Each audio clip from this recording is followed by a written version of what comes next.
हिंदी में यूपीएससी की तैयारी से संबंधित प्रोग्राम्स को देखने के लिए सब्सक्राइब करें स्टडी IQIAS हिंदी।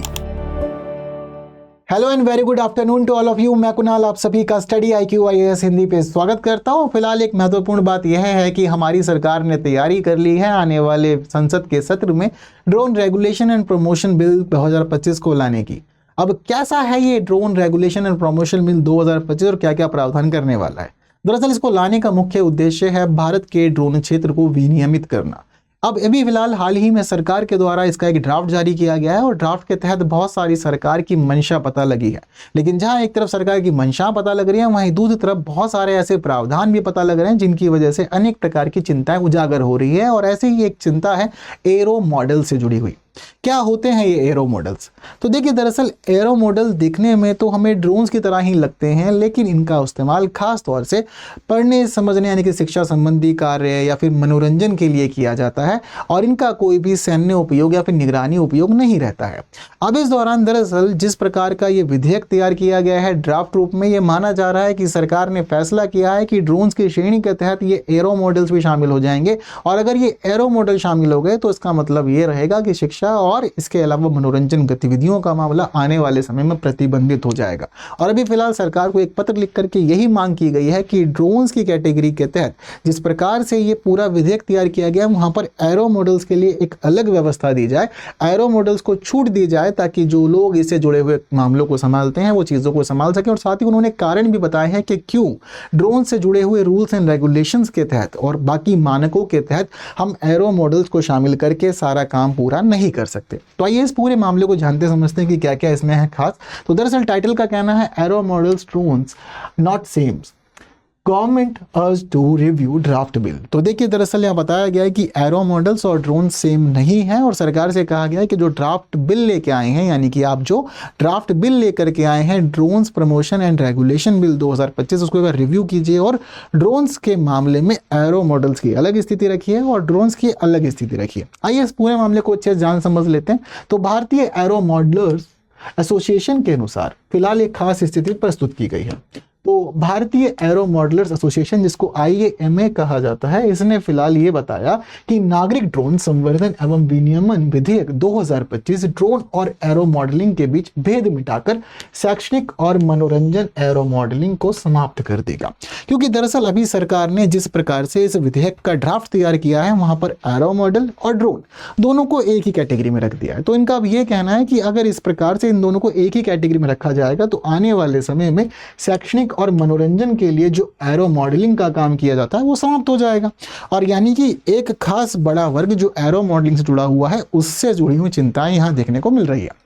क्या होता है एरो मॉडलिंग का मामला? तो दरअसल भारत में जो एरो मॉडलिंग की स्थिति है, यानी कि मॉडल विमानों का डिजाइन, निर्माण और मैनुअल संचालन का मामला इसमें देखने को मिलता है। तो भारत में एरो मॉडलिंग एक पारंपरिक शैक्षणिक और मनोरंजन गतिविधि रही है अब तक। यह विद्यार्थियों के लिए खास रही है, शौकियों के लिए खास रही है या विमानन प्रेमियों को प्रोत्साहित करने के लिए खास रही है। यानी कि शिक्षा के रूप में भी इसका प्रयोग किया जा सकता है। कुछ लोगों को खास तौर पर इस प्रकार की चीजों को उड़ाना पसंद आता है तो वो लोग इसे जुड़ जाते हैं, या फिर विमानन प्रेमी जो होते हैं उनके लिए भी खास रही है। और कई पीढ़ियों के पायलटों और इंजीनियरों से ये प्रेरणा भी रही है, यानी कि लगातार ये चीजों को सिखाती समझाती भी आ रही है।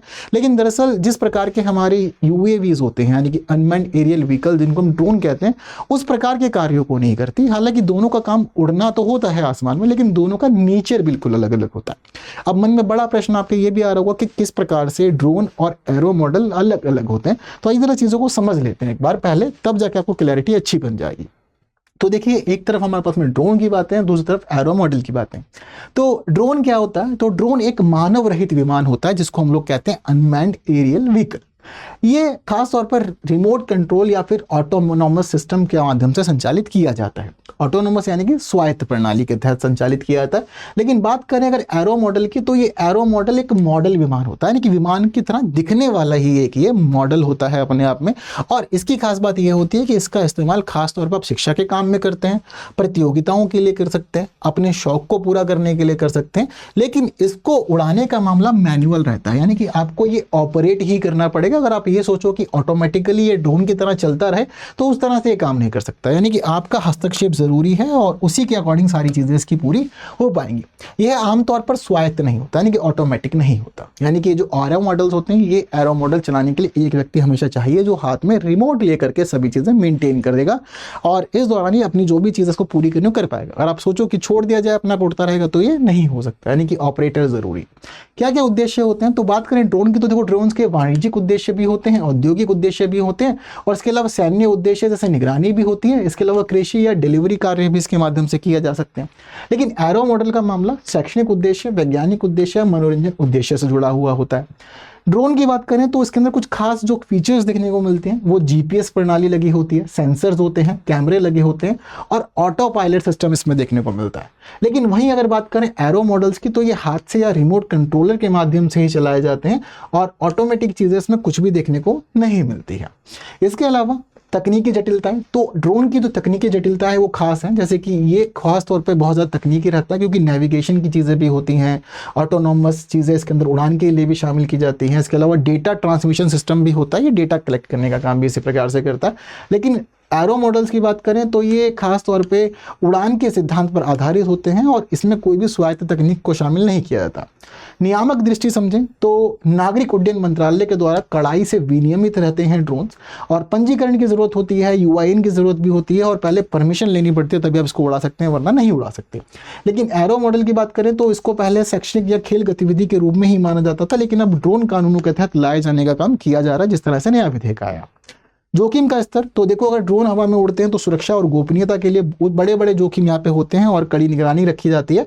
लेकिन अगर एरो मॉडल की बात करें तो जोखिम यहाँ पर कम होते हैं क्योंकि ये सीमित ऊंचाई तक ही जा सकते हैं और केवल खुले क्षेत्रों में ही इनको उड़ाया जा सकता है, अदरवाइज इनको उड़ाया नहीं जा सकता है।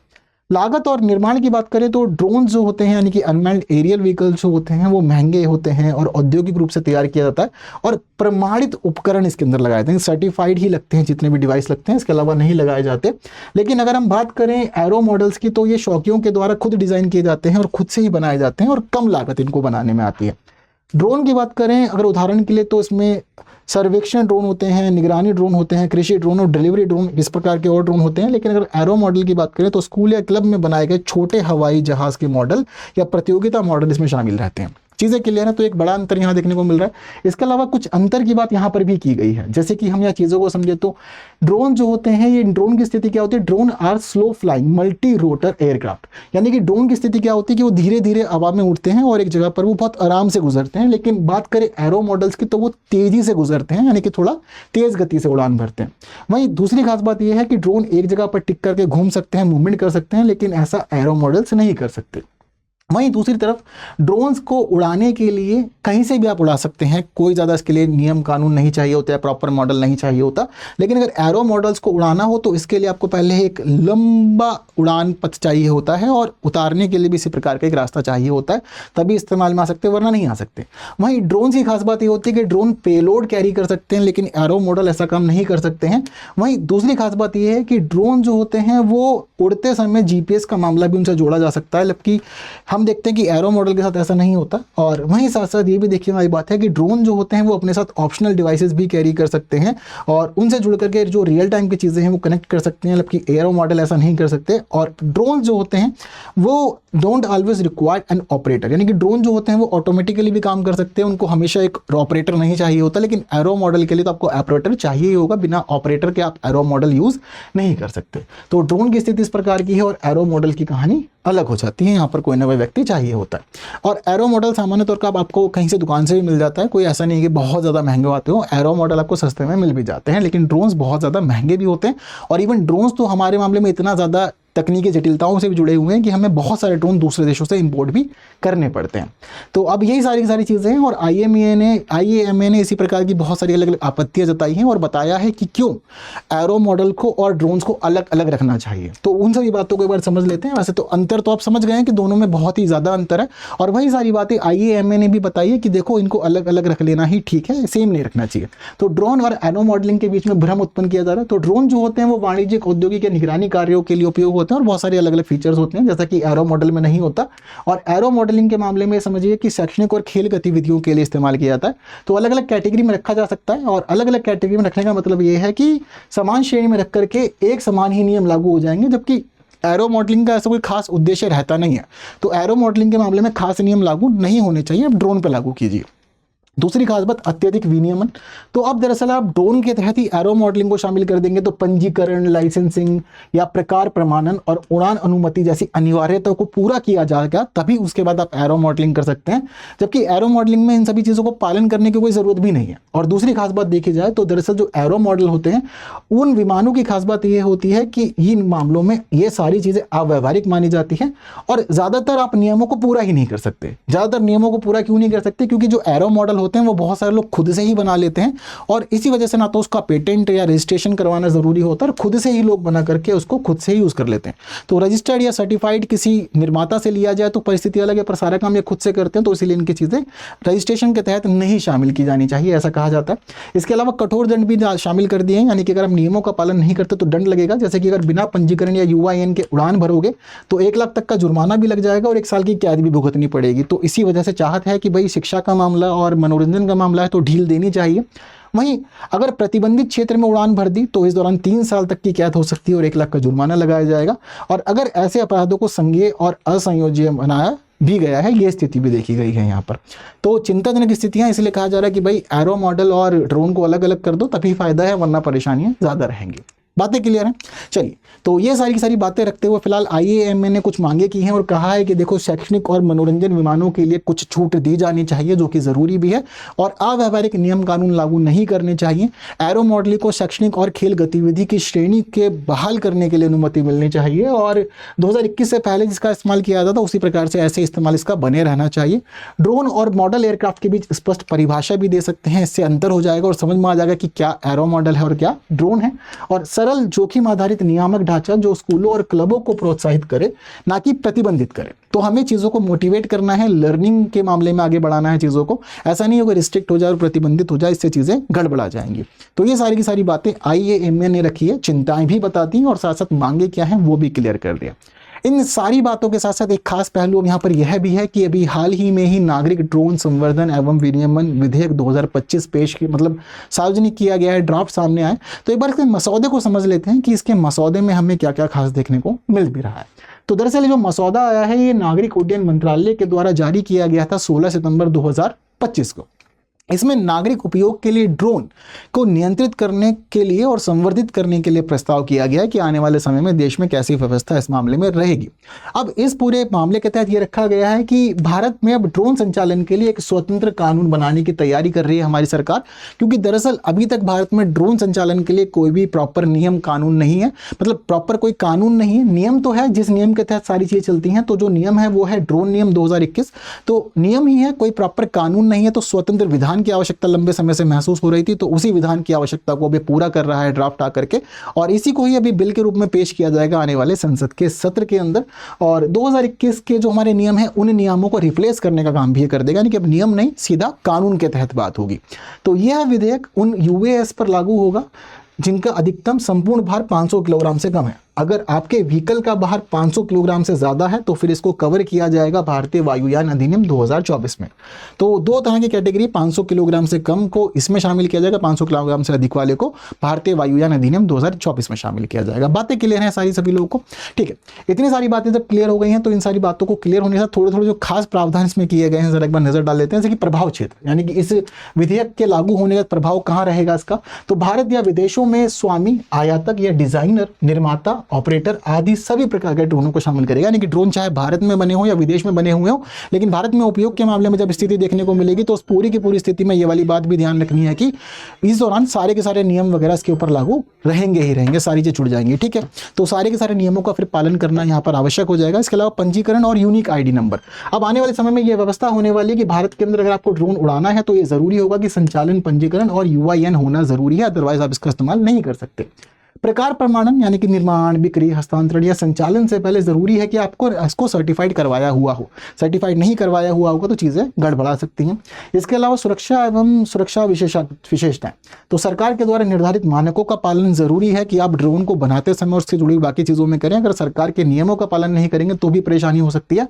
और सरकार ने कहा है कि भाई हवाई क्षेत्र को डिवाइड करेंगे ग्रीन, येलो और रेड जोन में, और उसी के अकॉर्डिंग आप ड्रोन को उड़ा सकते हैं। अगर आप ग्रीन जोन में हैं तो बिल्कुल आपको परेशानी नहीं रहेगी और सरलता से आप यहाँ पर ड्रोन को उड़ा सकते हैं। लेकिन येलो और रेड जोन में है तो पहले परमिशन की जरूरत पड़ेगी और इन प्रक्रियाओं को पूरा करने के बाद ही आप ड्रोन को उड़ा भी पाएंगे। वहीं बीमा या दुर्घटना दायित्व, इसको भी शामिल किया गया। तो किसी भी दुर्घटना में तीसरे पक्ष के लिए बीमा अनिवार्य कर दिया गया। वहीं मृत्यु या गंभीर चोट पर निश्चित मुआवजे का प्रावधान है। तो मृत्यु हो जाती है तो 2.5 लाख का मुआवजा और वहीं घायल होने पर 1 लाख के मुआवजे का प्रावधान है।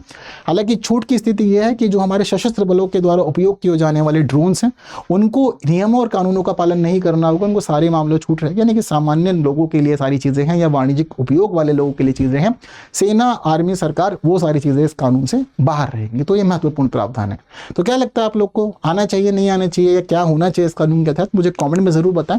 और साथ ही एक क्वेश्चन का आंसर आप लोग कमेंट कर सकते हैं, ये काम भी आप लोग को ज़रूर से करना है। तो आंसर कमेंट करके बताइए क्या रहेगा क्वेश्चन का सही आंसर। इसके अलावा द हिंदू की क्लास आप ले सकते हैं हिंदी में सुबह 9 बजे, जहाँ न्यूज़ एनालिसिस और एडिटोरियल डिस्कशन दोनों ही करते हैं हम लोग। तो ज़रूर जुड़िए हमारे साथ सुबह 9 बजे। और इसके अलावा 12 नवंबर से स्टडी IQ का एक नया बैच शुरू हो रहा है, जो कि है हमारा प्रतिज्ञा प्लस बैच 2027 वालों के लिए। अगर इस बैच के लिए आप KL लाइव कोड यूज़ करते हैं तो ये समझिए कि KL लाइव कोड यूज़ करने से आपको मिल जाएगा एक बहुत ही बड़ा डिस्काउंट। सबसे बेस्ट डिस्काउंट मिलेगा स्टडी IQ के सभी कोर्सेज पे KL लाइव कोड से। और फीस देनी होगी 18,999। इंग्लिश, हिंदी और इंग्लिश तीनों प्रकार के बैचेस अवेलेबल हैं। सारे फीचर्स बेहतरीन है इसमें, क्योंकि आपको 1000 से अधिक घंटे की कक्षाएं मिल जाती हैं, जहां पर CSET कवर किया जाता है, पूरा सिलेबस कवर किया जाता है, करंट अफेयर और आंसर राइटिंग में आप लोग को सिखाई जाती है। इसके साथ 1-to-1 मेंटरशिप आपको और भी हेल्प करती है। और साथ ही टेस्ट सीरीज और स्टडी मटेरियल की सुविधा भी आपको दी जाती है। स्कॉलरशिप मिलती है 11,000 उन्हें जो टॉप टेस्ट परफॉर्मर बनते हैं। और अगर आपने प्रीलिम्स क्लियर किया तो पूरी फीस रिफंड की जाती है आपको मोटिवेट करने के लिए।